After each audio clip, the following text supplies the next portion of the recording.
네, 이처럼 미국의 무인 탐사선 뉴 호라이즌스호가 명왕성에 가장 가깝게 접근하면서 앞으로 밝혀질 신비로운 우주 정보에 많은 관심이 모아지고 있는데요. 이 시간에는 전문가와 함께 뉴 호라이즌스호가 명왕성에 도달한 그 의미와 앞으로의 탐사 계획에 대해 이야기 나눠보겠습니다.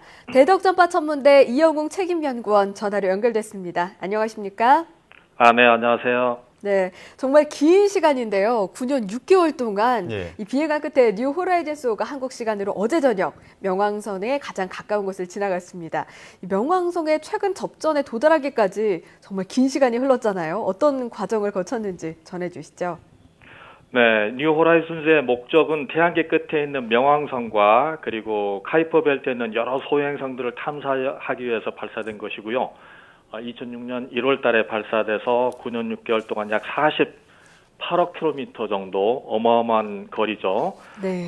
그를 항해했는데 2006년 1월 달에 발사된 이후에 4월 7일 날 화성 궤도를 지나고 그다음에 소행성대는 6월 13일 날 지나고 네. 지나면서 이제 에너지가 충분치 않기 때문에 목성을 지나면서 목성의 중력에 의한 추진력을 얻어서 그리고 몇 년 동안의 동명 기간을 지난 후에 어제 명왕성 최접근 지점 12,500km를 지나가게 된 것입니다. 네. 예, 실제 관측 사진까지 공개되면서 지금까지 알려졌던 것보다는 명왕성의 크기가 큰 것으로 밝혀졌는데 실제 크기가 어느 정도로 추정되고 있나요?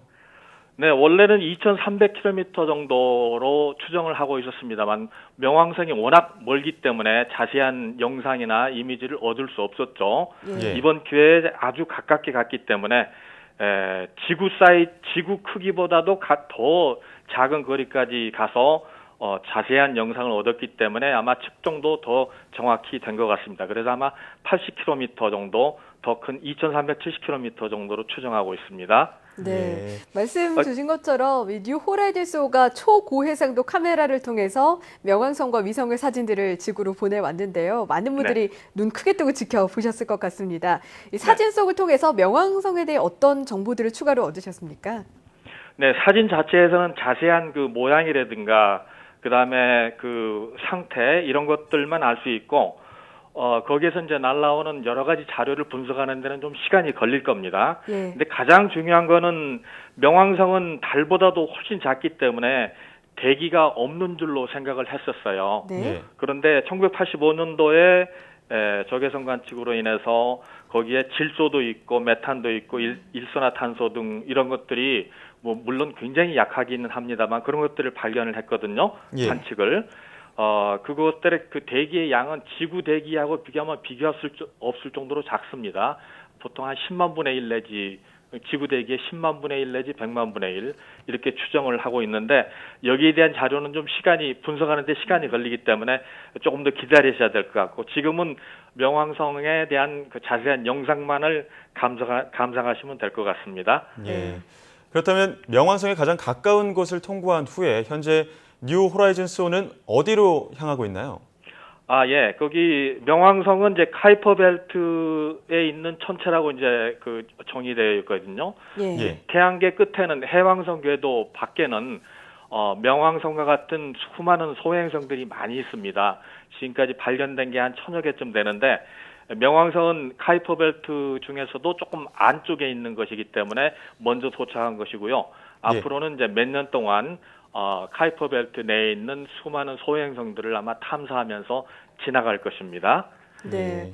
마음 같아서는 많은 분들이 뉴 호라이즌스호가 명왕성에 착륙을 해서 좀 더 자세한 사진을 찍어주었으면 했을 것 같은데 아쉽게도 명왕성에 착륙하지는 않는 것으로 알려졌는데요. 그 이유는 무엇입니까?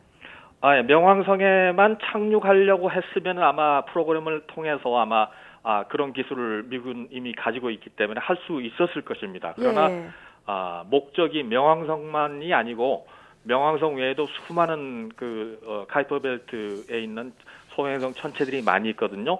그것들을 더 많은 자료들을 얻기 위해서 명왕성만은 목적이 아니기 때문에 네. 이렇게 지나가면서 관측을 하고 또 다른 천체들을 계속 관측하는 그런 작업을 할 것입니다. 네. 예. 애초에 설계 자체가 이제 둘러보도록 그렇게 예. 되어 있었군요. 네. 네, 또 네.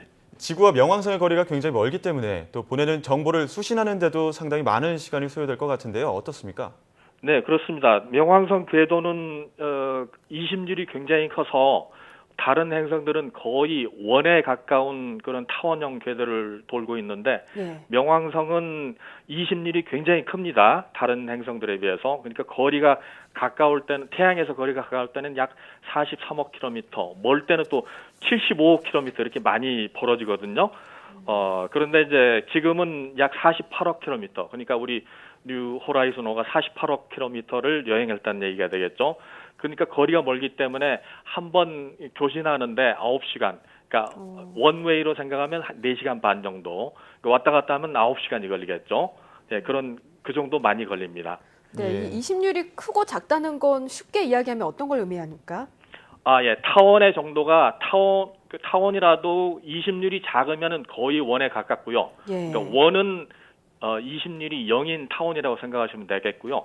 예. 우리 지구 같은 거는 0.01 막 이렇게 1% 정도, 2% 정도인데 이 명왕성인 경우에는 뭐 25% 뭐 이렇게 크기 때문에 거의 눈으로 봐도 이제 궤도 모양이 타원으로 되겠죠. 아, 그렇군요. 예. 네, 그렇다면 이제 향후 이야기를 안 해볼 수가 없는데요. 오는 2020년까지 이렇게 태양계와 바깥 우주 경계지대인 카이퍼 벨트를 관측할 계획이다. 또 이렇게 네. 알려져 있습니다. 이 네. 카이퍼 벨트란 게 어떤 곳인지 또 앞으로 뉴 호라이즌스 호의 남은 탐사 계획은 어떤지 전해주시죠. 네, 1950년대, 정확히 얘기하면 1949년도에 카이퍼라는 분이 다른 학자들하고 같이 연구를 해보니까 해왕성까지는 그때는 잘 알려져 있었어요. 해왕성도 큰 행성이니까. 예. 근데 해왕성 궤도 밖에 크고 작은 소행성들이 마치 그 도넛 모양처럼 이렇게 넓게 밀집한 곳을 이제 발견을 하게 됐어요. 지금까지는 한 1000여 개쯤 발견이 됐고 명왕성도 처음에는 행성인 줄 알았는데 카이퍼 벨트에 있는 한 개의 소행성. 지금은 이제 소행성 중에 조금 큰 외소행성으로 이제 정의가 되어 있습니다만 그런 들이 많이 퍼져 있습니다. 거리의 그 범위는 태양으로부터 한 45km 내지 한 80km 정도 이렇게 넓게 퍼져 있고요. 지나가는 별이나 어떤 중력 속동에 의해서 거기에서 소행성들이 태양으로 향하면 그것이 이제 해성이 되는 것입니다. 예. 그래서 이제 여기는 이제 단주기 해성의 고향이라고도 얘기를 하는 그런 것을 이제 카이퍼 벨트라고 그렇게 얘기를 합니다. 네, 그렇군요. 앞으로 이 카이퍼 벨트의 관측까지도 더욱더 기대가 됩니다. 네, 지금까지 대덕 전파천문대 이영웅 책임 연구원이었습니다. 오늘 말씀 고맙습니다.